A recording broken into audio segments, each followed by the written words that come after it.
Hi everyone, welcome back to Sugar Mama's Fireplay podcast. I am Canna Campbell. So today's podcast is all about how I slow down my shopping.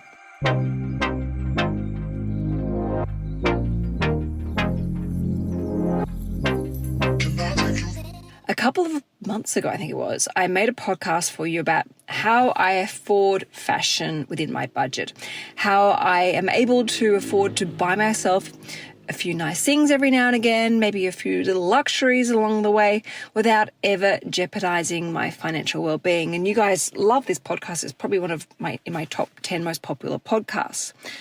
However, I have had a few people reach out to me saying that they're working really hard on their financial goals, but they seem to still fall off the bandwagon. They still seem to get distracted, tempted, and have setbacks when it comes to shopping. So I thought it would be a nice idea to share with you guys about how I actually slowed down my shopping. So first of all, I really want to point out I'm not someone who's all about being restrictive and aggressive and controlling when it comes to well-being. And this includes all sorts of elements of well-being. It's kind of like going on an aggressive diet where you say to yourself, right, no carbohydrates, no sugar, no meats, no dairy. If you go on something as aggressive as that, sure, for the first couple of weeks you might be okay, but you'll end up snapping and losing it and then just binging in all the things you're trying to avoid. That's not really how I work. I'm all about, when it comes to working on your goals and your well-being, it's about coming from a place of self-love, self-worth, balance, respect, kindfulness. So I don't personally try and suppress, restrict, or ban myself from shopping as such. I accept that I enjoy every now and again, if it's appropriate and obviously in the right type of way. If I need something, I'm not going to beat myself up if I buy myself something. Of course, I do it in a responsible way and that I don't create debt. I pay for it out of my savings account and, I think about it before I shop. And I share all this stuff anyway in that other podcast, which I'll link in the podcast description. But as I said, I do it in the right way with the responsibilities and priorities. But what I'm trying to say to you is, if you're working on your financial goals, it's okay to still buy yourself nice things along the way, whether it be a pair of shoes, a dress, a lipstick, or something else that your heart desires. It's about doing things in a balanced way. For me, life's all about ratios, so you've got to find your ratio. But there are a couple of, hacks or habits that I have discovered and built up over time to help me shop responsibly, to help slow it down so that I'm not getting tempted to head back to the shopping mall or the supermarket. That's not really that exciting place to go shopping. Well, for me, that is. Or whether to be jumping up online. So I wanted to share these things with you in this podcast. And I have a list of 7 things, and they're all really helpful in different ways. All right, so the first thing is, when I'm looking at and get tempted to buy something, I will say to myself, all right, and I might be standing in a changing room, I might be looking at online, but I will actually ask myself, okay, what are 5 events in my life where I can wear this particular item? Now, these activities actually need to be booked in. So I need to know that they're not fantasy events. It's not like I'm going to buy a dress saying, I could wear this to a wedding when I don't actually have an upcoming wedding to attend. It has to be legitimately booked in. So I need 5 different events. And it might be something like a pair of pants. So I could say, well, I know I can definitely wear these to work. I definitely know that I could wear these out to maybe dinner with girlfriends or for drinks. I know I could wear these on the weekends. I know that I've got a weekend away coming up in the country. These will be great because they'll keep me warm. So I need to be able to know off the top of my head at least 5 events or occasions where I know I can wear those so that I'll get my cost per wear in. If I can't, I need to put that item back or close off my browser and come back to it. But the second question I ask myself is, what are 5 things within my wardrobe that I know I can wear this particular item with? I'm really big on this because I don't like to own a large amount of clothes. I don't like my clothes to be squished and squashed. I kind of like my wardrobe to be really spacious, a little bit like a shop, because then it feels like I'm shopping my own wardrobe. And I need to know that whatever I grab, if I'm getting dressed in a hurry, that I can maximize my wardrobe without having to own a whole pile of stuff. So, for example, the other day I bought myself a pair of pants and I went through in my head at least 5 different tops that I knew would work really well. And I also, whilst I was standing in the changing room, worked out all the different colors that I already own that would also complement this particular shade. Only then am I happy to go ahead and purchase. This third thing that I practice is I practice the pause. So I will stop and think about it. I do not feel compelled to buy something right then and there. There is nothing wrong with putting something on hold and coming back to it later. And there have been so many times in my life where I've popped something on hold or closed off my browser and thought I'll come back to that later, and I never have. And if someone was to ask me what was the last thing you put on hold to think about, I honestly couldn't answer you because I didn't need them in the end. This is a really healthy habit to build on, to stop that kind of mindless shopping where you've told yourself you need something when really you don't. So just sit on it, think about it. If you really want it, you will come back to it. And if it's meant to be there, it will still be there. The fourth thing I do, and this is probably the most confronting thing for me, and I think the most helpful thing, is I make a list on my iPhone of when I purchase something. So I put the date, what it was that I purchased, and the amount. Now, this is very confronting because when you go to enter in what you're about to buy, you have to reread what you recently purchased. And that can be a bit of a slap in the face or a wake-up call because we very easily tell ourselves, a bit like how we eat, that we eat healthily or that we don't shop that much. But when you have a reminder written down with the date, with the amount and what it was you purchased, you can't conveniently or accidentally forget about what it was. And what is great about this, it takes it one step further, is you can quickly and easily add up how much money you've spent so far during the year.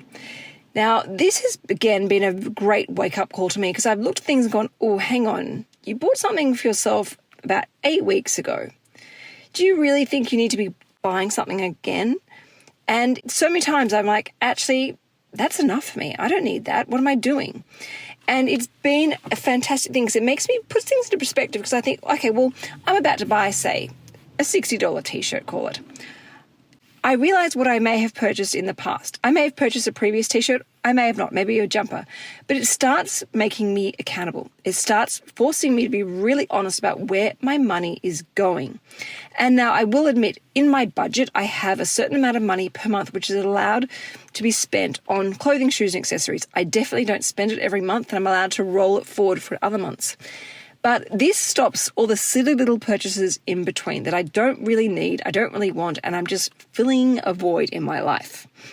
So I highly recommend keeping a calendar note, a diary note, or journaling what you've purchased, how much you spent, and the date. And because of this, you'll find yourself stretching things out. So when I did this, I realized, okay, I don't need to be buying something so soon. You know what? Put it back. Reassess in another 6 or 8 weeks if there's something you've thought of that you would quite like to buy. It stretches it out. It slows down my spending. It spreads things out. The next thing is, and this is leading on from this, is I explore my feelings. Why do I feel the need to buy something? What's going on in my life to trigger this? Recently, I found myself wanting more t-shirts. Now, what I realized was going on was I was just constantly feeling dirty. I'm in a stage in my life where my kids are just constantly making me dirty. I'm constantly having to get stains out of clothes. I'm like within literally 20 minutes of putting on a new item of clothing, there's snot, there's Vegemite, there's sometimes vomit, there's dog slobber, dog hair, and some other delightful sort of mucus or spread or bodily fluid on me. And I realized after I kept on having this urge to buy new t-shirts all the time, it was because I just was not dealing with this issue. So as soon as I acknowledged that and realized it, the desire to go and buy a new t-shirt immediately evaporated. I realized that I just need to be more conscious with my clothing and take better care. Obviously, making sure I put some time aside to make sure I soak my clothes in stains. Use a tea towel to quickly wipe or blot clothes that get stained. Or obviously, the straightforward one is to put bibs on my kids so that they don't transfer stains and so forth onto me. But this was really helpful for me because I realized, oh my God, I'm just trying to fix the problem by buying more stuff, which is only going to get stained more. I'm going to be dealing with the same problem over and over again.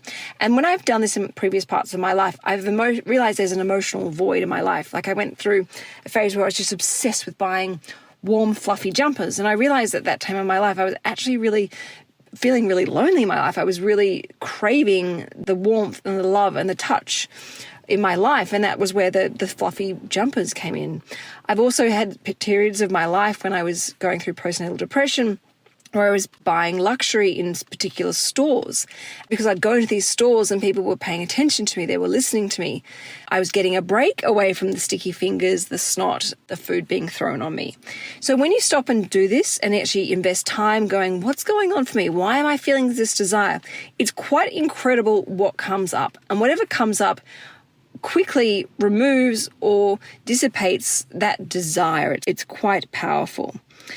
The next thing I do, which is tip number 6, is I imagine what I'm about to buy. If it's something I know I definitely should not be buying, it's a complete waste of money, but I still have this desire, I imagine that item ruined. I imagine that item being worn once, sticky, dirty, smelly, crumpled, lying on the floor, looking completely undesirable, like I'd never ever want to touch it again.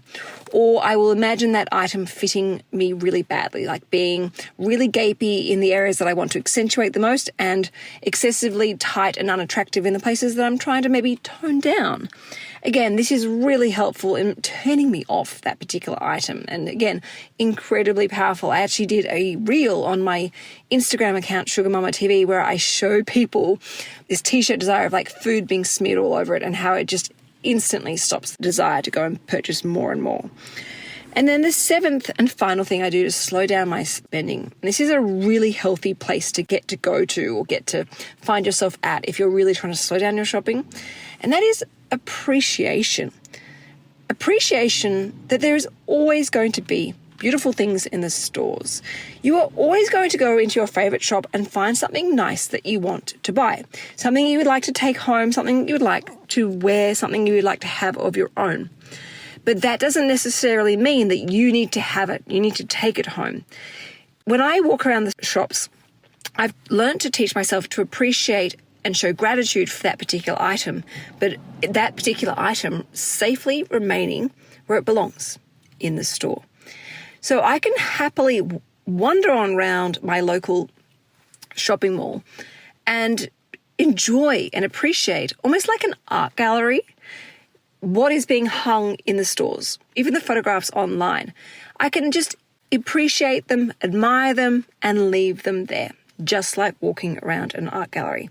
And to be really honest with you, it gives me the same high and buzz if I was to go and buy that particular item. And I shared this in my previous podcast, which you should definitely go and listen to if you enjoy this podcast. And that is this is going to sound a little bit crazy, but if I go and buy myself something beautiful, say a beautiful dress, and then I return back to the shopping mall or jump back online again and buy something again, I have robbed myself of that high prematurely. When I buy something, I get a buzz or a sense of joy from that particular purchase. I get excited about wearing it. I can't wait to wear it. I can't wait to see what all the different things I can wear it with and how I can style it in different ways to maximize my cost per wear.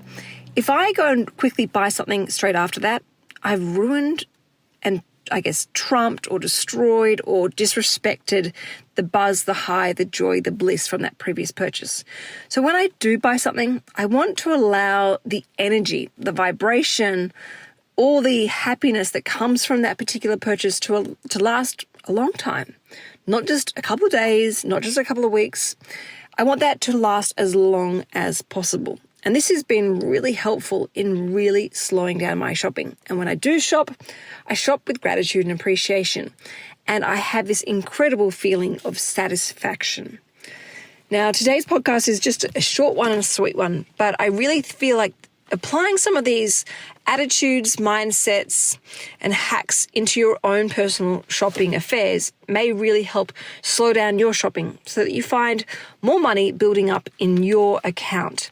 Now, every time you do this, I want you to stop and consciously transfer that money in a proactive manner into a separate savings account and see how quickly that savings account adds up.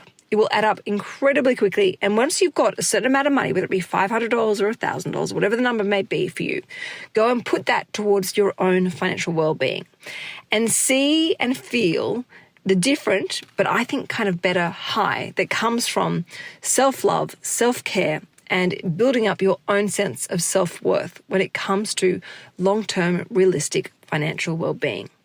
So these are my hacks for you. Start slowing down your shopping. Catch yourself when you're about to splurge and proactively transfer that money. Put it aside, watch it build up, and keep going.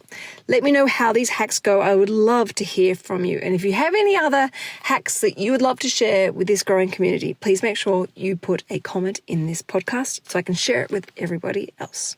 All right, everyone, have a fantastic week. Don't forget to leave a rating and a review. And I will see you next Monday for more podcasts on Sugar Mama's Fire Play. Ciao for now.